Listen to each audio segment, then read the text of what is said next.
Channel ini baru dibuat bulan Maret lalu, tapi sudah memiliki 31.000 subscriber, padahal baru upload 6 video. Video pertamanya sukses meraih 1,2 juta view. Lalu ada channel Drudas yang berumur sedikit lebih lama, baru upload 5 video durasi panjang dan 2 video shorts, tapi sudah memiliki 136.000 subscribers. 3 videonya berhasil mendapatkan jutaan view, dan yang paling sedikit, view-nya tetap bisa mencapai 500.000. Channel Journeyfy saat ini memiliki 13.000 subscriber, padahal baru upload 5 video. Dan channel Fars Finance meraih 6.000 subscriber hanya dengan 3 video. Gimana channel-channel baru tersebut bisa meledak dalam waktu cepat tanpa bikin banyak video?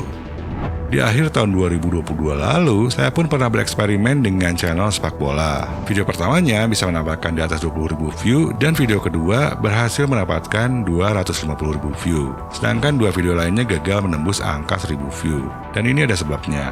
Dari eksperimen tersebut, saya jadi lebih tahu apa yang bekerja di YouTube dan apa yang tidak bekerja di YouTube. Semua itu bukan terjadi karena keberuntungan, tapi ada 3 langkah spesifik yang saya lakukan. 3 langkah yang sama dilakukan juga oleh channel-channel baru yang meledak tersebut. Langkah pertama, ketahui bagaimana sebenarnya YouTube bekerja.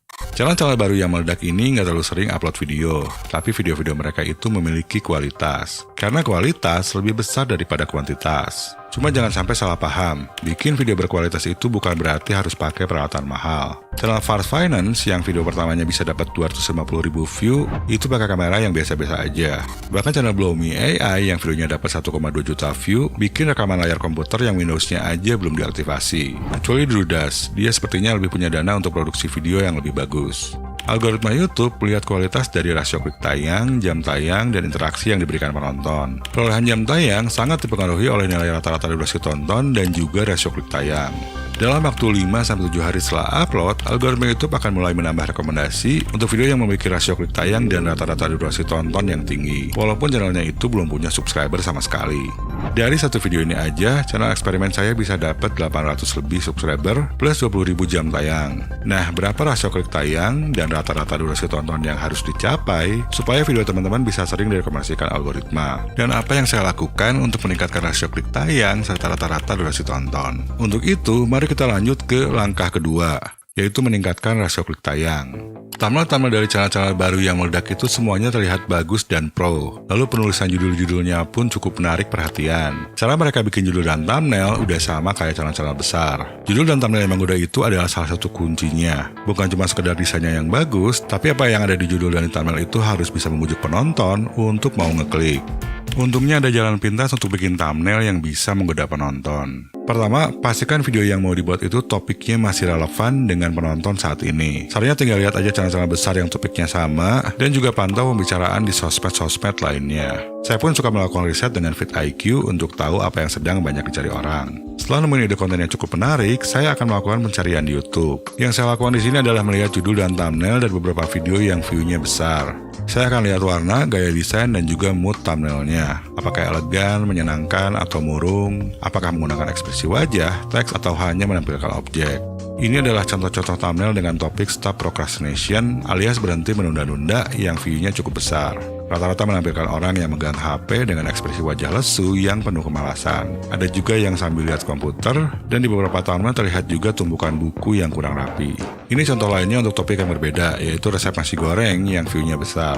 Semuanya menampilkan foto close-up nasi goreng tanpa ada wajah YouTubernya. Foto dan warnanya pun cukup tajam, karena kalau burik jadinya kurang menggugah selera. Dengan cara tersebut, kita bisa tahu pola seperti apa yang diinginkan oleh penonton YouTube. Lalu perhatikan juga cara penulisan judul-judulnya, dan amati apa yang membuat judulnya menarik. Setelah menemukan pola judul dan thumbnail yang menarik, saya akan melakukan level up.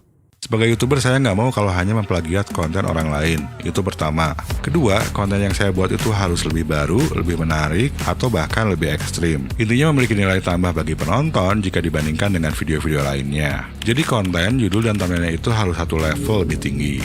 Sebelum bikin videonya, saya akan tulis judul dan bikin thumbnailnya dulu. Bagusnya bikin beberapa variasi judul dan thumbnail untuk menemukan yang benar-benar menarik.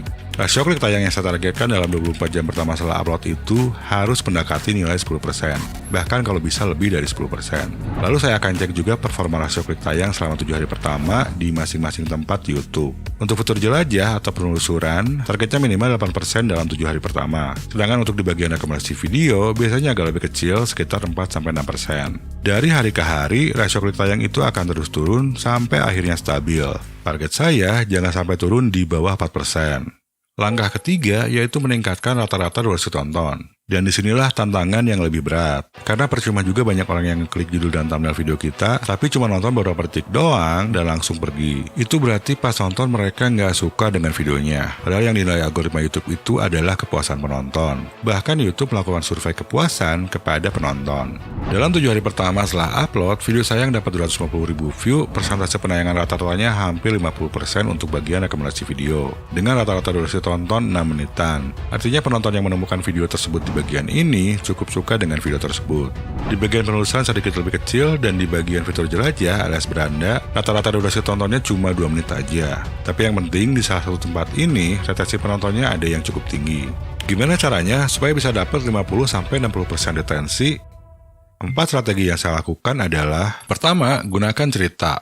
Bisa keseluruhan videonya itu adalah sebuah cerita, atau kita juga bisa menyelipkan cerita-cerita kecil di bagian-bagian tertentu di video. Kalau untuk video alur film, reaksi film, kisah orang terkenal, atau video story time seperti cerita misteri, itu kita nggak perlu repot ngarang cerita, karena kita tinggal pinjam cerita yang sudah dibuat oleh orang lain, atau mengambil kisah nyata yang pernah terjadi. Tapi harus banyak riset untuk cari cerita yang bagus. Sedangkan kalau untuk podcast, bisa cari narasumber yang memiliki cerita dan pengalaman menarik, atau bisa juga ngebahas kejadian yang lagi ramai dibicarakan. Cerita yang seru adalah cerita yang memiliki banyak masalah dan konflik, atau cerita yang banyak memiliki kelucuan. Terus gimana kalau untuk video tutorial? Cerita di tutorial itu bisa berdasarkan pengalaman pribadi. Contohnya suatu masalah yang kita alami di masa lalu, kita juga bisa menceritakan kegagalan kita sampai akhirnya menemukan solusi. Atau bisa juga menggunakan sudut pandang penonton, misalnya berdasarkan masalah dan konflik yang sering dirasakan mereka. Untuk video seperti gaming, itu lebih mengandalkan personality YouTubernya. Strategi kedua, rencanakan struktur video yang menarik. Garis ini merepresentasikan bagian awal, tengah, dan akhir dari sebuah video. Di bagian awal ini, walaupun cuma 30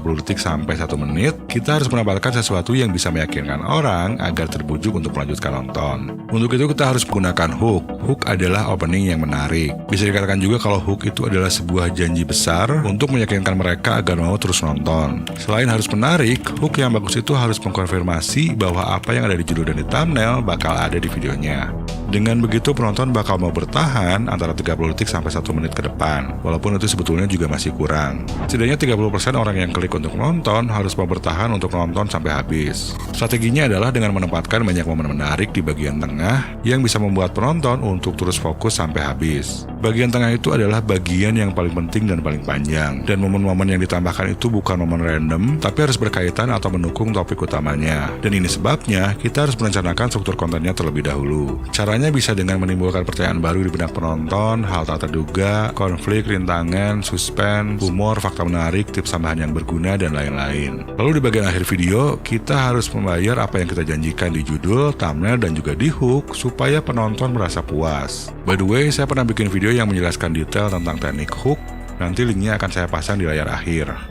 Strategi ketiga, tulis skripnya dulu. Cuma kalau untuk video spontan seperti gaming dan juga reaksi, setidaknya rencanakan apa yang bisa direncanakan dengan sebaik mungkin, supaya pas nanti syuting itu nggak banyak bingung. Lalu ada juga video yang sebagian skrip dan sebagian lagi spontan. Contohnya Drudas. Walaupun vlog travel, 70% sampai 80% perkataan di videonya itu menggunakan skrip. Sebagian diucapkan melalui voice over, dan sebagian lagi di depan kamera. Sedangkan channel-channel lainnya menggunakan full script dari awal sampai akhir. Tips saat nulis skrip, gunakan kata-kata yang mudah kita ucapkan. Dan saat nulis, coba kira-kira bisa dibayangkan nggak apa yang kita tulis itu. Karena kalau kita aja sulit membayangkan, apalagi penonton. Strategi keempat dalam meningkatkan retensi adalah editing yang berkualitas. Mari kita lihat dulu cuplikan video dari Journify dan juga Drudas. You will learn more from this book about money than you will in 4 years of business courses. And now I'll share why, without tuition. This book completely challenges traditional way of thinking. This is Japan's cheapest capsule hotel, a first-class sleeping pod, and a capsule bed in a library. And I'm gonna travel around Japan to stay at all of them and more for the next 100. Nah, buat teman-teman yang ingin belajar teknik editing, teman-teman bisa masuk ke playlist ini. Sedangkan buat yang mau tahu soal bikin hook, bisa lanjut tonton video ini.